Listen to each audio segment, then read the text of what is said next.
Bismillah ar-Rahman ar-Rahim. Alhamdulillah wa salatu wa salam ala Rasulillah. Assalamu alaikum. My dear brothers, sisters, friends, well-wishers, everybody who's come here to speak for our brothers, the Uyghurs of East Turkestan. What is it that brings us here this day? Is it race? No. Is it color? No. Is it where we live? No. Is it geography? No. Is it La ilaha illallah? Yes. Is it La ilaha illallah? Yes. Is it Muhammad Rasulullah? Yes. Because these words in China, in East Turkestan, are a political statement. When I asked some Uyghurs about why are Uyghur prisoners dressed in orange jumpsuits like we were in Guantanamo Bay, it's not because they're accused of being involved in political violence. It's because their reply to Assalamu alaikum is Wa alaikum assalam wa rahmatullah, and because of that, so many of them are thrown into re-education camps, because the re-education process means that they need to extract from them their very existence, their aqidah, their belief, their identity, their religious identity, their cultural identity. Brothers and sisters, I want to ask you this question. What would you do? We all know that we have Islamophobia here. There are levels of Islamophobia. There's Guantanamo Bay, there's the war in Iraq and Afghanistan. There's the targeting of Muslims under Schedule 7 and Prevent.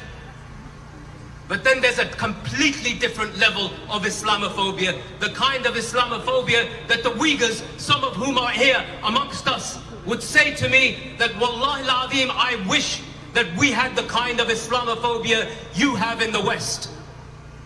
So I want to ask you, what would you do if somebody said to you, you must renounce the Shahada, renounce La ilaha illallah, and in its place, recite the Communist Party manifesto? What would you do? Would you agree?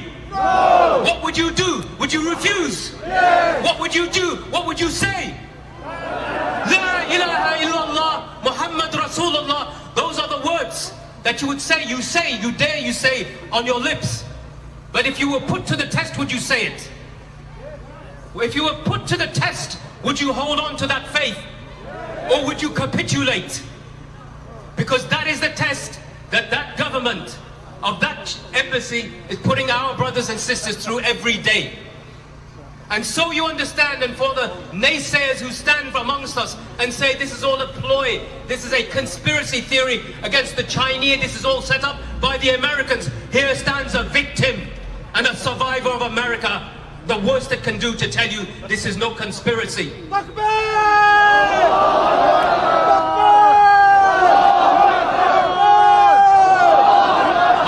Sisters, so you understand, when it came to the war on terrorism, the Chinese government was working hand in hand with the United States of America. How is it possible that Chinese intelligence agents were allowed and permitted to go to Guantanamo to interrogate the Uyghurs if they weren't working together? How is that possible? And how is it possible that China wanted the United States to put Uyghur organizations on the terrorism list, and because of calling them terrorists and fundamentalists and extremists and Muslims, they have said that that the Uyghurs of East Turkestan needed to be subjected to the worst of the Prevent scheme you can imagine. Targeted because they fast in Ramadan, imprisoned because they refuse to drink alcohol, tortured because they refuse to eat pork, abused because they say La ilaha illallah. And again, for those naysayers who stand amongst us, who are confused and think this is some kind of a ploy, you think that China is anti-colonial.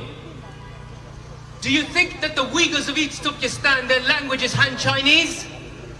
Do you think that their written script is a Chinese script? Rather, they write in an Arabic script to this day. These are the original Turks. That's why it's called East Turkestan. They are the fathers, the originators, the progenitors of the Turks. It's from them that the original Turks came and migrated right across Central Asia and eventually settled in Turkey.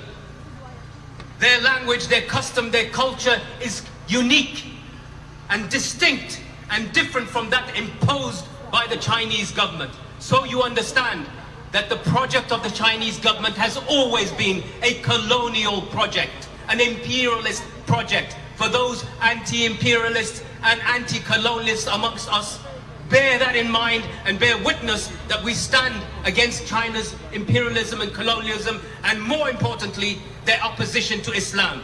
The only thing that unites all of us here today, from all our different backgrounds, our cultures, our customs, our colors and places of origin, is the words that we begin with and that I end with. La ilaha illallah Muhammad Rasulullah. La ilaha illallah Muhammad Rasulullah. La ilaha illallah Muhammad Rasulullah. These are the words that connect us to our brothers and sisters in East Turkestan, and it's for that that we stand together with them. Wa akhiru da'wana alhamdu lillahi rabbil alameen.